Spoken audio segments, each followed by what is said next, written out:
ప్రజా సమస్యలను సత్వరమే పరిష్కరించండి. రీఓపెన్ అయిన దరఖాస్తులపై ప్రత్యేక దృష్టి సారించండి. జిల్లా కలెక్టర్ రాజకుమారి.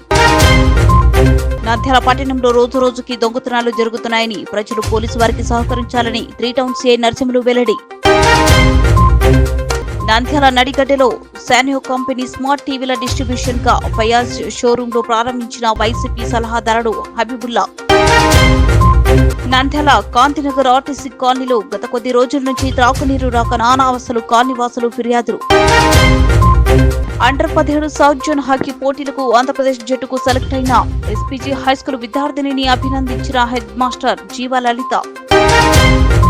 జగజ్జనని అమ్మవారికి ఆషాఢ మాసం సందర్భంగా భక్తులు మేళ తాళాలతో అమ్మవారికి చీరసారె సమర్పించారు. శ్రీ కోదండ రామాలయంలో తొలి ఏకాదశి పండుగ రోజు స్వామివారికి కళ్యాణం. ప్రత్యేక పూజలు కమిటీ సభ్యులు వెల్లడి. ఉపాధి వేతన వృత్తి రేటు పెంచండి. మధ్యాహ్న భోజన పథకాలు అమలు విధానాన్ని పరిశీలించండి. అధికారులకు ఆదేశాలు. జిల్లా కలెక్టర్. ప్రజా పరిష్కార వేదికకు అపురూప స్పందన. సమస్యను అక్కడికక్కడే పరిష్కారం. జిల్లా కలెక్టర్కు అభినందనలు. శ్రీ అహోబిల క్షేత్రంలో శ్రీ అహోబిలేశ్వరుల దివ్య శ్రీ సన్నిధిలో ఆది స్వాతి జ్యేష్ఠాభిషేకం వైభవంగా పోటెత్తిన భక్తులు.